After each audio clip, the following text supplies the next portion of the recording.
Sometimes it's difficult doing this game because you gotta walk by instantly. Right here, say that. Yes, please. So good. One of the things that I've started doing, I talked about it a little while ago, was celebrating the little wins and the small wins. And you have to remind, something that I realized that you have to remind yourself, like almost on the daily, like what you win at yesterday. Now, this is not popping your collar or thinking you're hot shit or anything like that. But what it does is that, I feel anyways, is that it reminds you like, oh shit, I did that. I've been doing that. How long has it been? Oh fuck, it's been a little bit already. I pulled that off for a week. Especially the small wins and the hard shit that you're doing. If you're leaning up and tracking your macros, you're dieting, and you start noticing right away within a few days. Tell you what, by the end of the day, you're going to be hungry as fuck. That's progress. Be proud of you for that win. Shit, I've been maintaining this hunger. And you know that when you're at the beginning of that diet, you're not like, fuck yeah, I'm hungry, I'm leaning up. No, you're more like, fuck, I'm so hungry, I could eat a house. So when you're feeling that way, when you're feeling that hunger, just be like, fuck yeah, I'm doing that. I did that. I've been killing it with that whole diet thing. Good for me. And again, it's not, you could confuse it as like, oh, well, you're just being arrogant. You're just thinking you're better than everyone. No, it's giving yourself credit where credit is due. You're doing that shit. Don't take it lightly. Don't pass it, because you're probably the only one in the room, in your proximity, that is hungry on purpose. Most people's like, fuck, I'm hungry, let's go eat. So if you're dieting, if you're tracking your macros, if you're right now in a deficit, if you're right now in a hungry state and you're not bitching, whining, and complaining, fuck it, you did it for the day. Give yourself credit for that. You did it for 2 days. Now you're on day 2. Now you're on week 1. Fuck, I did that shit all week. Fuck yeah. It makes you feel different about yourself. Now, remember what I've said it before. It builds discipline. It takes discipline for you to do that. And you'll notice it too, like, oh shit, later on, once you kind of string together a bunch of disciplined days, you'll start noticing that, like, you'll carry that discipline to other things, and making sure that the hose is put on back right, that you washed your dish, that you not only washed it, but you washed it, you dried it, and you put it away, that you made sure that, you got out of the way as you were walking down the hallway. You weren't walking down the hallway with, on your phone, not paying attention, that you actually had the discipline to, like, pay attention to your surroundings. Make sure all the doors are locked before you left. Close the windows. All these little things that, like, did I ever do that before? Why am I doing that now? Because you build the discipline. The confidence comes automatically. That's a gift from above. Source of creation, infinite intelligence, God. And it's matched up with the amount of discipline that you got.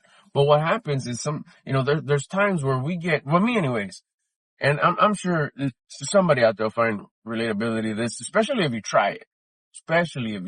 Cause I did it right now.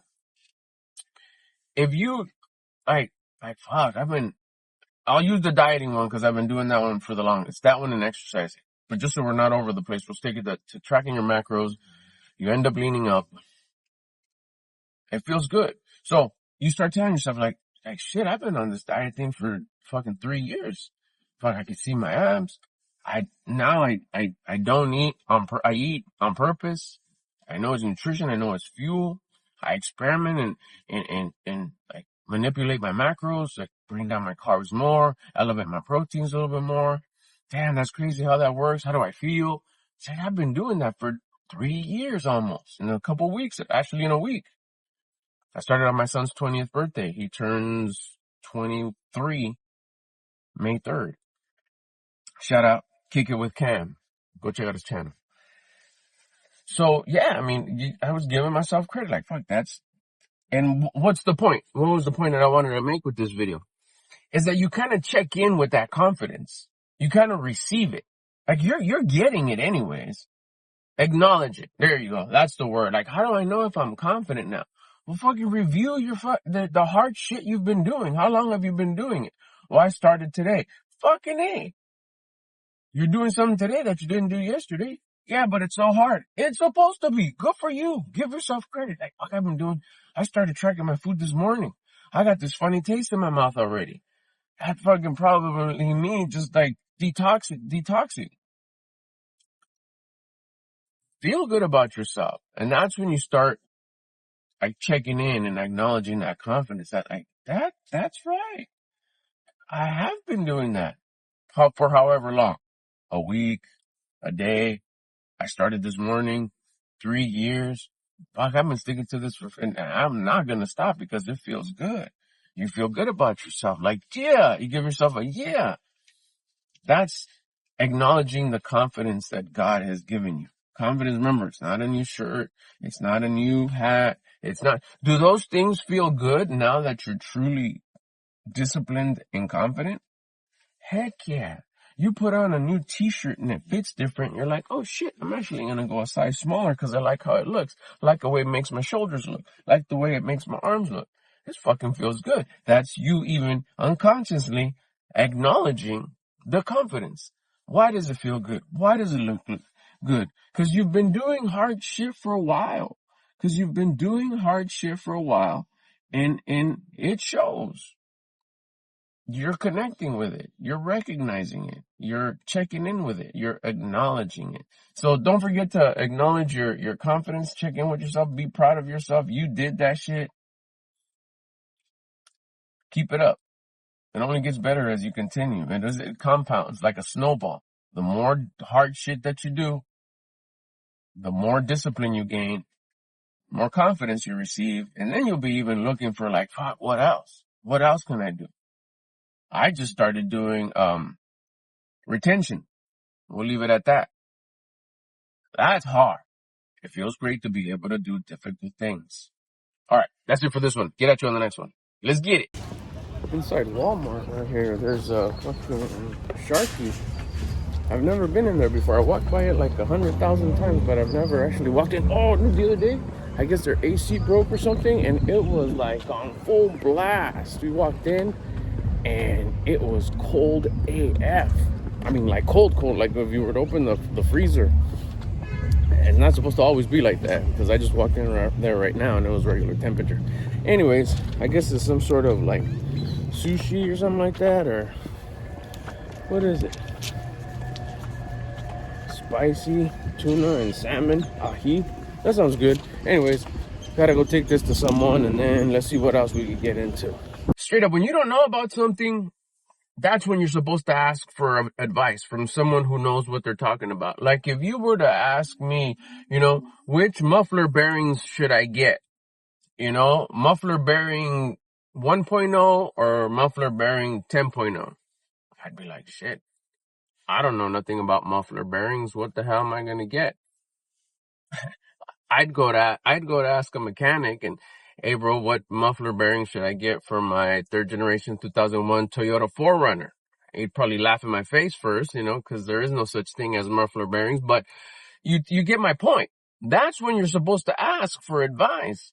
When you know nothing of the situation, when you know nothing of the choices, I know nothing about, I know very little about cars. I mean, I do know something, but a lot of stuff you don't.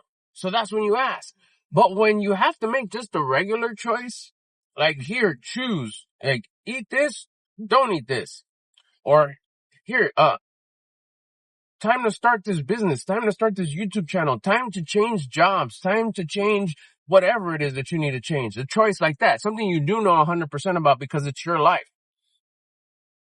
You're like, I don't know. I'm going to go ask my wife, see what she thinks. I'm going to go ask my friend, my parents. I'm going to go ask my brother, see what... It's like, bitch, no, you know exactly which one you need to choose. And the one you need to choose is probably the one that requires more work. There's more pain. There's more uncomfortableness. And that's the part you're trying to avoid. See, your conscience is already telling you, no, you have to go invest in that business. Go spend that money. Yes, you may lose it, but it's the right thing to do. You have to do it. Yes, you have to lose 50 pounds. You have to start tracking your macros. Yes, it's difficult. Yes, it's uncomfortable. And no, it's not okay for your health where you're at. Yes, it's time to change jobs. Yes, go apply at that job. Yes, it's going to feel weird and awkward and you don't know nobody. It's like the fucking first day of school. You don't know what to do. Hopefully they like you and they don't fire your ass. Hopefully you're able to do the job right. See, what happens is your conscience is telling you what to do, the right choice. Even if it's a fail, fuck, I thought this one was the right choice, I failed. That's still part of the right choice because life continuously is happening for you, not to you. Remember that. It's happening for you. I fucked up. This broke. I lost. I didn't make it. All that shit is there happening for you.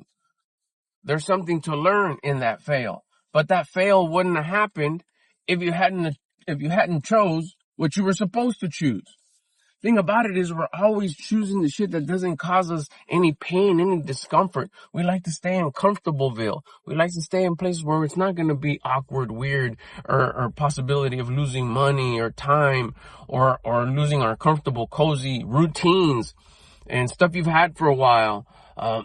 You like being in that situation that doesn't cause you in that cycle that it's so repetitive and you don't know that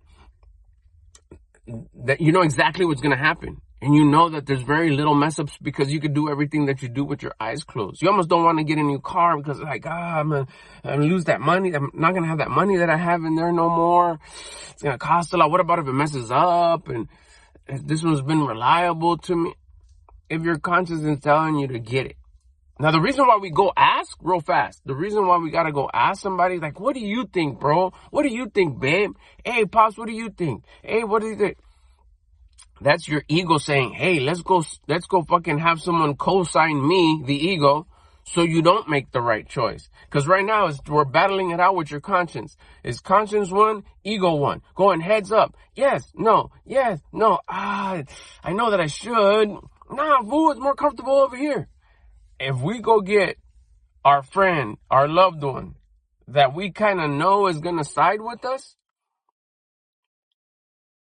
it's going to take the ego side, the side of less uncomfortability, more comfort, more ease, less pain, less risk, less unknown.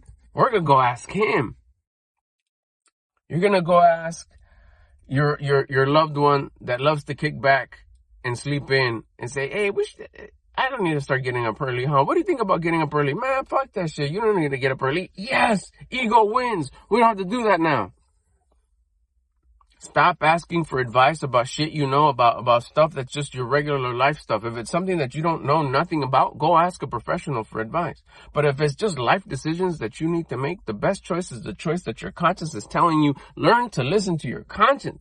It's the best decision I've ever made. When you start listening to your conscience, live a conscience-guided life, fucking A, you make no wrong decisions. Every decision is the right one. But what if you lose? And that loss is the right decision. The pain that loss is causing you is teaching you something when you realize that life is fucking happening for you, not to you.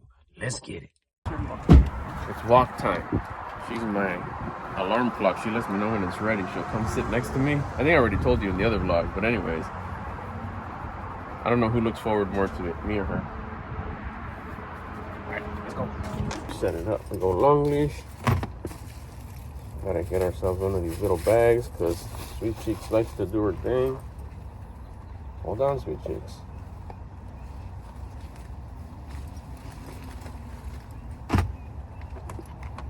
Remove the seatbelt. Put on the leash. Ready? Over here. Right over here. Hold on.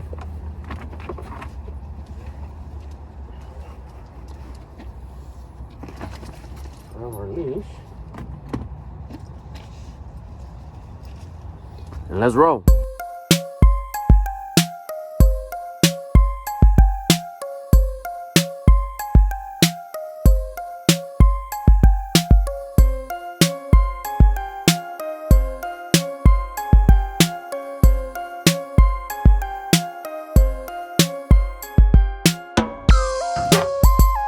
I had learned that you need to release what you wish to possess. So if you want to possess more money, you need to release it. But the question I kind of came across was like, well, shit, what about if you don't have any money? Like, well, no, you should have $1. If you have $1, give away a quarter or leave it somewhere so somebody can use it. Yeah, I get it. But what about it? Like, yeah, man, it's like, what else can I give? I want to give more. I want to put the hurry upness on this. I only have $1. I gave away 25 cents. I'm not going to have another $1 for a while. Or do I give away now like another 25 cents? Do I give it all? And I came up with this and it works out really good. Money is the result of. So if you don't have any, what earns you money? What gets you money? What gets you more money? Value, becoming more valuable.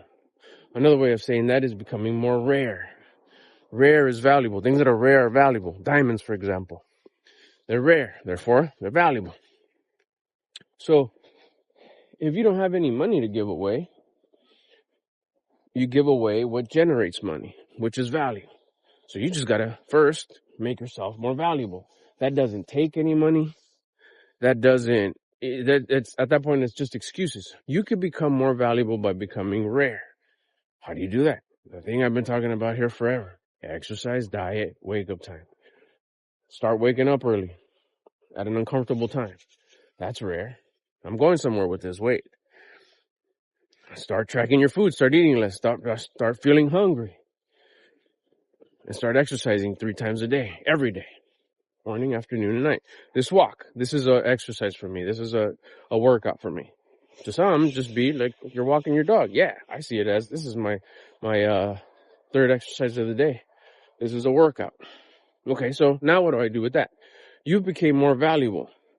You're doing things that most won't. You're rare. You're valuable. These things that you're doing are going to gain you wisdom. Walking every day, waking up early every day, exercising every day. Your life is going to begin to change because it's going to match your value. You're going to start receiving things from the source of creation, infinite intelligence, God, the universe, as a reward for becoming more rare, for becoming valuable. You're going to start feeling some type of way. Your life is going to start changing. Your body's going to start changing. If that right there is valuable, that comes with wisdom. Now you have wisdom of value. You give that away. You share that. You share it in a post. We have the internet right now. You have that unfair advantage of folks in the past. Everything you learn, you can start sharing.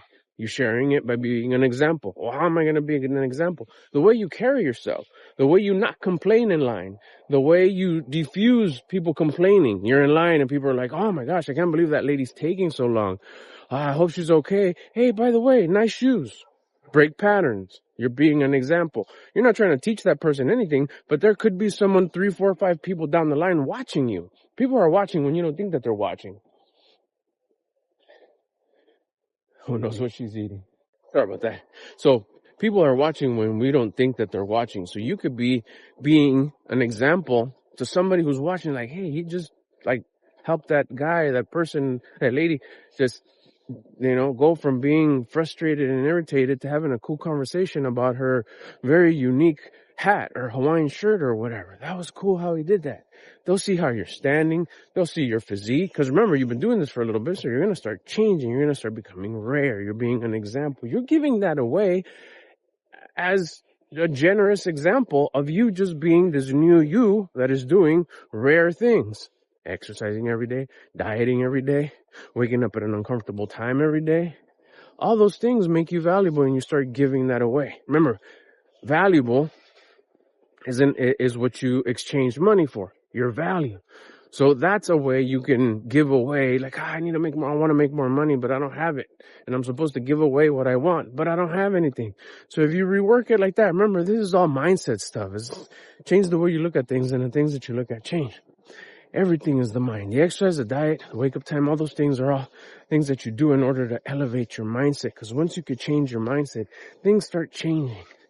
You got any questions, you could always hit me up, DM me, mindset coaching. I got you. Let's go.